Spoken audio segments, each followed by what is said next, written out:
तो आप सभी को नमस्कार। हमने इंडक्टिव इफेक्ट स्टार्ट किया था, तो एक बार जल्दी से रिकॉल कर लेते क्या क्या पढ़ा था हमने इंडक्टिव इफेक्ट में। सबसे पहले हमने सीखा था कि सिग्मा बॉन्डेड ऑर्गेनिक कंपाउंड में इसका हम एप्लीकेशन सीखेंगे पहली बार। दूसरी बात, जब भी इलेक्ट्रोनेगेटिविटी डिफरेंस दिख रहा होगा तो ऐसा काम हो रहा होगा, ऐसा कार्यक्रम चल पा रहा होगा। और फिर होगा क्या, पोलराइजेशन ऑफ सिग्मा इलेक्ट्रॉन्स हो पा रहे होंगे, जिसकी वजह से इलेक्ट्रॉन डेफिशिएंट और इलेक्ट्रॉन रिचनेस सेंटर हमें मौजूद नजर आ रहे होंगे कंपाउंड के अंदर। क्या समझ पा रहे हो? और फिर जब हमने आगे सीख पाया था कि इलेक्ट्रॉन की मूवमेंट कैसे होती है, इलेक्ट्रॉन की movement from less electronegative to more electronegative element होती है। इतना हम चीज सीख गए थे। जाते जाते मैं आपको एक क्वेश्चन देके गया था, वो क्वेश्चन कुछ ये वाला था। मैंने आपसे पूछा था कि आप बताइए इनमें से जो ये सारे के सारे ग्रुप्स हैं, ये जो ग्रुप्स लगे हुए हैं, ये क्या दिखाएंगे, प्लस आई दिखाएंगे कि माइनस आई दिखाएंगे। तो मैंने आपको क्या बताया था प्लस आई और माइनस आई के बारे में, कि जो भी ग्रुप कार्बन पर इलेक्ट्रॉन डेंसिटी बढ़ा दे तो वो प्लस आई, और जो भी ग्रुप कार्बन से इलेक्ट्रॉन डेंसिटी घटा दे तो वो माइनस आई।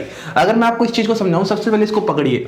यहां पर ये कार्बन है और यहां पर ये नाइट्रोजन है, तो कार्बन और नाइट्रोजन में कौन इलेक्ट्रोनेगेटिव है? नाइट्रोजन मोर इलेक्ट्रोनेगेटिव है, इसलिए जो इलेक्ट्रॉन डेंसिटी का मूवमेंट होगा टुवर्ड्स नाइट्रोजन रहा होगा, इसलिए ये पूरा का पूरा ग्रुप माइनस आई दिखा पा रहा होगा। देखिए कितना आसान, कितना इजी, अगर आपको कॉन्सेप्चुअली समझ में आ रहा होगा तो।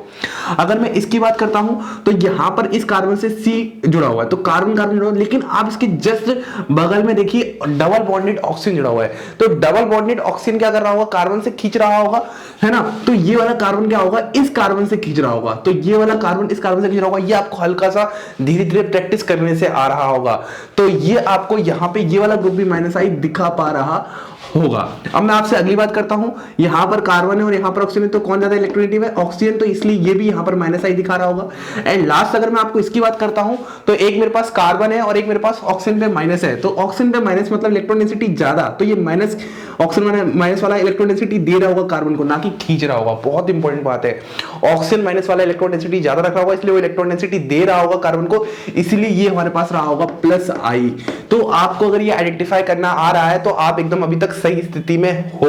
अब मैं आपको क्या कर रहा हूं, टाइप्स ऑफ इंडक्टिव इफेक्ट के ऑर्डर्स बताने जा रहा हूं। एक हमारे पास था क्या, प्लस आई ऑर्डर, और एक हमारे पास क्या है, माइनस आई ऑर्डर। देखिए सबसे पहले एकदम एक दिमाग में फंडा क्लियर रखिए, ज्यादा आपने कुछ नहीं पढ़ा, बस एक लाइन में सारी चीज खत्म करते हुए चलेगा। जब मैं आपको डिटेल में पढ़ा रहा हूं तो एक लाइन में खत्म करिए सारी चीजें, ताकि आप उसका अप्लाई करना सीख सको क्वेश्चंस के टाइम में। अभी मैं बहुत ही एंड में एक रोचक बात बताऊंगा, बहुत ही अच्छी बात बताऊंगा, जहां पे आपको मजा आ रहा होगा, समझ में आ रहा होगा सारा कॉन्सेप्ट। देखिए सबसे पहले मैं आपको order of plus I effect बताता हूं। देखिए order of plus I effect याद करने का तरीका बहुत ही आसान है, कि सबसे पहली बात तो आप ये ध्यान में रखिए कि यहां पर जो ये मैंने छोड़ा हुआ है, ये जो लगा हुआ है, यहां पर पक्का कोई कार्बन चेन लगी होगी, मतलब कि किसी कार्बन चेन से ये सारे के सारे ग्रुप्स जुड़े होंगे, किसी कार्बन चेन से ये सारे के सारे ग्रुप्स जुड़े होंगे, किसी कार्बन चेन से ये सारे के सारे ग्रुप्स जुड़े होंगे। क्योंकि जब कार्बन चेन से जुड़े होंगे तभी तो हम बता पाएंगे कि वो प्लस आई है कि माइनस आई, तभी तो हम देख पाएंगे ना उसका कि वो प्लस आई दिखा पा रहा होगा या माइनस आई दिखा पा रहा होगा। अब आपको अगर मैं इस चीज को समझाऊं तो आप बस इतना समझिए कि सबसे पहले जो नेगेटिवली चार्ज स्पीशीज होती है वो न्यूट्रल एटम वाले से ज्यादा प्लस आई दिखाती है। ऐसा क्यों? अरे भाई नेगेटिव चार्ज मतलब ज्यादा इलेक्ट्रॉनिसिटी रखता है ना, एक्सपोज्ड इलेक्ट्रॉन्स है वहां पे, तो आसानी से दे सकते हैं, तो इसलिए सारे नेगेटिवली चार्ज स्पीशीज वाले इलेक्ट्रॉन्स ये ग्रुप्स ऊपर आ गए, फिर न्यूट्रल वाले आ गए, फिर लास्ट में टीडीएच आ गए, मतलब आइसोटोप्स ऑफ हाइड्रोजन आ गए। तो याद करने का तरीका सबसे आसान ये है कि नेगेटिवली चार्ज स्पीशीज सबसे ऊपर, फिर आपके पास ये जो एल्काइल ग्रुप्स रहे होंगे, फिर आपके पास ये टीडीएच रहे होंगे। इसमें भी कुछ इंपॉर्टेंट बातें हैं। देखिए अगर मैं आपको नेगेटिवली चार्ज वाले में बताऊं तो ये ऑर्डर कहां से आ रहा है? ये ऑर्डर आ रहा है इलेक्ट्रोनेगेटिविटी के बेसिस से। देखिए अगर मैं आपसे बात करता हूं, यहां पर कार्बन चेन लगा हुआ है, एग्जांपल ले लेते हैं छोटा सा, यहां पर हमारे पास कार्बन चेन लगा हुआ है, तो आप मुझे बताइए कि कौन सा इन दोनों में से जल्दी नेगेटिव चार्ज दे रहा होगा?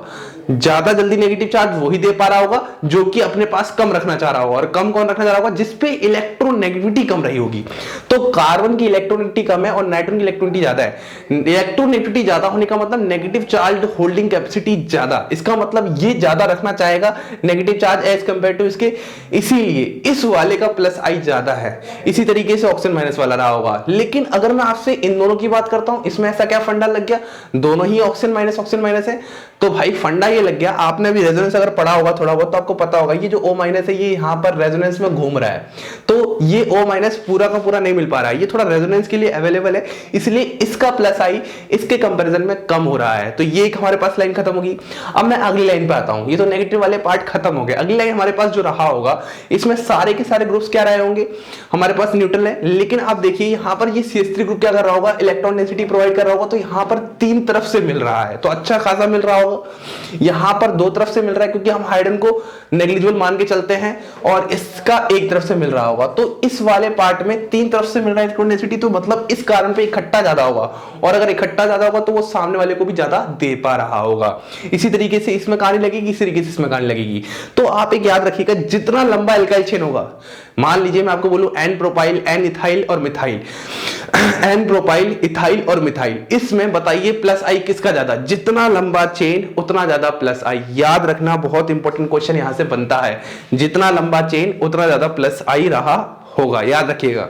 अब मैं आपसे बात करता हूं TDH, ट्रिटियम, ड्यूटेरियम और हाइड्रोजन के बारे में, कि इसमें क्या फंडा लग गया भाई साहब। इसमें फंडा ये लगा है, सिंपल बेसिक फंडा ये लगा है कि यहां पर ट्रिटियम का मास ज्यादा, और जिसका मास ज्यादा उसका वाइब्रेशन कम तो उसका डोनेशन ज्यादा। जैसे एग्जांपल करते हैं, जैसे ये मेरे पास क्या है, यहां पर चौक है, ठीक है, इस चौक को अगर आपको डोनेट करना हो तो अगर मैं ऐसे रखूं आराम से तो आप ले लोगे, लेकिन अगर मैं थोड़ा वाइब्रेशन कर दूं तो आप इस चीज को थोड़ा जल्दी नहीं ले पाओगे। तो यही फंडा है कि जहां पर वाइब्रेशन ज्यादा हो रहे होंगे, मतलब जहां पर वाइब्रेशन ज्यादा हो रहे होंगे वहां पे डोनेशन कम होगा, और जहां पर वाइब्रेशन नहीं होगा वहां पर डोनेशन ज्यादा होगा। इसी फंडे को हम लगा पा रहे हैं। तो वाइब्रेशन ज्यादा कहां रहा होगा, जहां पर मास कम रहा होगा। तो हाइड्रोजन का मास कम होता है इसलिए वाइब्रेशन ज्यादा, इसलिए डोनेशन कम रहा होगा। क्या आप इस बात को समझ गए हो? ये सारे फंडे एकदम क्लियर होने चाहिए। एंड में नेगेटिवली चार्ज सबसे आगे, फिर न्यूट्रल वाले alkyl group 3 degree, 2 degree, 1 degree, और 1 डिग्री में भी जो जितनी ज्यादा लंबी चेन उतना ज्यादा वहां पर हमारे पास क्या रहा होगा, plus I effect. Last TDH, इतना फंडा आपको क्लियर होना चाहिए। तो CT3, CD3 और CH3, इनमें से CT3 का प्लस आई ज्यादा, फिर CD3 का, फिर CH3 का। ये बहुत ही ज्यादा कंफ्यूजिंग करते हैं, इसलिए मैं फिर बोल रहा हूं इनको आप स्टार लगा लीजिएगा नोट्स में। अब हम बात करते हैं order of minus I effect. जिस तरीके से प्लस आई में नेगेटिवली चार्ज स्पीसीज सबसे ऊपर होते हैं, उसी तरीके से माइनस आई में पॉजिटिवली चार्ज स्पीसीज सबसे नीचे होते हैं, पॉजिटिवली चार्ज स्पीसीज सबसे ऊपर होते हैं। क्यों? अगर कोई पॉजिटिवली चार्ज स्पीसीज है तो वो ज्यादा इलेक्ट्रॉन डेंसिटी खींचना चाहेगा। क्यों भाई? अरे ये नाइट्रोजन है, नाइट्रोजन अपने पास नेगेटिव चार्ज रखना पसंद करता है, कभी पॉजिटिव रखना पसंद नहीं करता, मतलब ये पागल हो जाएगा। कोई भी इलेक्ट्रोनेगेटिव एटम पर अगर पॉजिटिव चार्ज आ जाए तो वो पागल हो जाता है, और पागल होने के बाद वो बहुत ही खतरनाक काम कर रहा होता है। तो ये सामने वाले को तो बर्बाद ही कर देगा, जिससे ही चिपक जाएगा वो सामने वाले को बर्बाद कर देगा, और इलेक्ट्रॉन डेंसिटी खींच के पागल कर देगा। कहने का मतलब जितने भी पॉजिटिवली चार्ज स्पीसीज होते हैं उसकी इलेक्ट्रॉन डेंसिटी ज्यादा होती है। अच्छा, अब आप बोलोगे सर हमने बहुत बार ये सब चीजें पढ़ी हुई है, लेकिन यहाँ पर जो ये प्लस NR3 है और ये जो प्लस NH3 है, इसमें आज तक डाउट क्लियर ही नहीं हुआ। देखिए, थोड़ा सा आपको एक्स्ट्रा हल्का सा एडवांस बातें बता देता हूं मैं यहीं पे, ताकि आपको पता चल जाए कैसी केमिस्ट्री मुझे आती है। देखिए ध्यान समझिएगा कि अगर मैं आपसे बात करता हूं, आप यहां पर पॉजिटिव प्लस NR3 की बात करेंगे और आप यहां पर बात करोगे प्लस NH3 की, तो आप तो बोलोगे कि सर अगर ये ग्रुप किसी सामने वाले से अटैच्ड होगा तो जो ज्यादा खींचना चाहिए वो प्लस NH3 खींचना चाहिए, क्योंकि H तो कुछ दे ही नहीं रहे, बल्कि R जो एल्काइल ग्रुप है वो तो कुछ दे रहे होंगे, तो इस पे थोड़ा इलेक्ट्रॉन डेंसिटी कम हुई होगी, मतलब इलेक्ट्रॉन डेंसिटी बड़ी हुई होगी, तो ये सामने वाले से थोड़ा कम खींच रहा होगा। क्या समझ पा रहे मेरे क्वेश्चन को कि ये वाला माइनस आई ज्यादा है, ये वाला प्लस आई कम है इस ऑर्डर के हिसाब से, मतलब ये वाला माइनस आई ज्यादा है और ये वाला माइनस आई कम है इस ऑर्डर के हिसाब से। लेकिन आपके हिसाब से तो ये ज्यादा माइनस आई दिखाना चाहिए था, क्योंकि H तो कुछ देते नहीं है, लेकिन R इस नाइट्रोजन को देंगे तो ये सामने से कम खींचना चाहेगा। तो मैं इस चीज को क्लियर कर दूं कि जो ये आपको R देते हुए दिख रहे हैं वो एक्चुअली देते नहीं है, एक्चुअली वो इलेक्ट्रॉन्स देते नहीं है, वो तो क्या करते हैं, इस नाइट्रोजन की साइज बहुत छोटी होती है, तो इसीलिए क्या करते हैं वो अपना बॉन्ड लेंथ बढ़ाते हैं। क्या करते हैं? अपना बॉन्ड लेंथ बढ़ाते हैं, और जब बॉन्ड लेंथ बढ़ाते हैं तो वो दूर जाते हैं। क्यों बॉन्ड लेंथ बढ़ाते हैं? ताकि वो आराम से रिपल्शन कम कर सके, यहाँ पे इनका रिपल्शन कम हो सके। तो जब वो दूर जाएंगे तो वो इलेक्ट्रॉन देते हुए नहीं, वो इलेक्ट्रॉन अपने लेते हुए जाएंगे, और इस इलेक्ट्रॉन ले जाने के कारण आपके पास कुछ ऑर्डर ये आ रहा होगा। क्या आप समझ पा रहे हो? थोड़ा एडवांस लेवल की बात है, आपको अगर आ जाए तो अच्छी बात है, ना जाए तो और भी अच्छी बात है, कोई टेंशन नहीं लेने वाली है। मतलब याद कर लो आप हल्का सा ऑर्डर जो कि आपको क्वेश्चंस कर पा रहा हो। ये बात होगी। अब अगली बात करते हैं ये वाले NO2 SO3 HCN। ये ऑर्डर आपको एकदम अच्छे एज इट इज याद होना चाहिए। C डबल बॉन्ड OH, क्योंकि H यहां से कुछ भी नहीं दे रहा बल्कि CH3 कुछ दे रहा है, तो ये थोड़ा कम खींचेगा, और OH तो बहुत ज्यादा एकदम मतलब बोरा भर भर के दे रहा है इसको, तो ये थोड़ा और कम खींचेगा। तो कहने का मतलब ये ऑर्डर आपका -I का रहा होगा जब किसी कार्बन चेन से लगा होगा। फिर FCl BRI according to electronegativity concept. फिर OR और OH, ये वाला भी जो आपका रीजन रहता है वो सेम टू सेम इसी तरीके से रहता है जो आपको अभी ये समझाया। इसमें भी R जो होता है बल्कि ग्रुप होता है, तो वो थोड़ा दूर जाता है, तो इलेक्ट्रॉन डेंसिटी अपने इलेक्ट्रॉन्स लेके जाता है, तो ये सामने से ज्यादा खींच रहा होगा। ये बहुत ही इंपॉर्टेंट है, कॉन्सेप्ट याद रखना। फिर ये वाला C ट्रिपल बॉन्ड CH और NH2, तो ये वाला आपका sp हाइब्रिडाइज होता है, और sp हाइब्रिडाइज का मतलब होता है percent S character directly proportional to electronegativity. जितना ज्यादा इलेक्ट्रोनिटी रहा होगा उतना ज्यादा उसके खींचने की टेंडेंसी भी ज्यादा रही होगी। यहां पर ये sp2 है, तो ये सब बातें आपको थोड़ी बहुत पता होनी चाहिए। और इस वाले में फिर आपके पास एंड में क्या हो जाएगा, यहाँ पे CH डबल बॉन्ड CH2 और फिर H is a reference point. H होता है रेफरेंस पॉइंट, जो कि इनके बीच में क्या होता है, बॉर्डर रेखा का काम कर रहा होता है। ये आपको ऑर्डर हल्का हल्का सा आना चाहिए। अब एंड में जाते जाते मैं आपको एक बात बताना चाहता हूं जो कि बहुत ही जरूरी बात है, बहुत ही ज्यादा इंपॉर्टेंट बात आपको बतानी है। ये वाली ध्यान से समझिएगा, मेरा ये कॉन्सेप्ट है। यहां पर बहुत सारे क्वेश्चंस करेंगे फिर हम लोग बाद में कि मैं आपको समझाना ये चाहता हूं कि यहां पर एक राज की बात है। वो राज की बात ये है कि जब भी आप इंडक्टिव इफेक्ट का कहीं एप्लीकेशन लगा रहे होंगे तो आप ऑलवेज याद रखना DNP concept, distance number power. D for distance, सबसे पहले आप डिस्टेंस देखना, फिर आप देखना नंबर, एंड लास्ट में आप देखना पावर। DNP कॉन्सेप्ट से ही आप हमेशा इंडक्टिव इफेक्ट का एप्लीकेशन यूज कर पा रहे होंगे, नहीं तो आप गलत कर रहे होगे। तो DNP कॉन्सेप्ट कैसे लगेगा कैसे नहीं लगेगा, इसको जब मैं आपको कंबाइंड एप्लीकेशन पढ़ाऊंगा, acidic strength, basic strength, carbocation की स्टेबिलिटी, कार्बोनाइन की स्टेबिलिटी, तो उसमें बहुत ही डिटेल में पढ़ पा रहे होंगे। तो आई होप आपको इंडक्टिव इफेक्ट का बहुत अच्छे से ऑर्डर समझ में आया होगा, बहुत अच्छे से बातें समझ होंगी।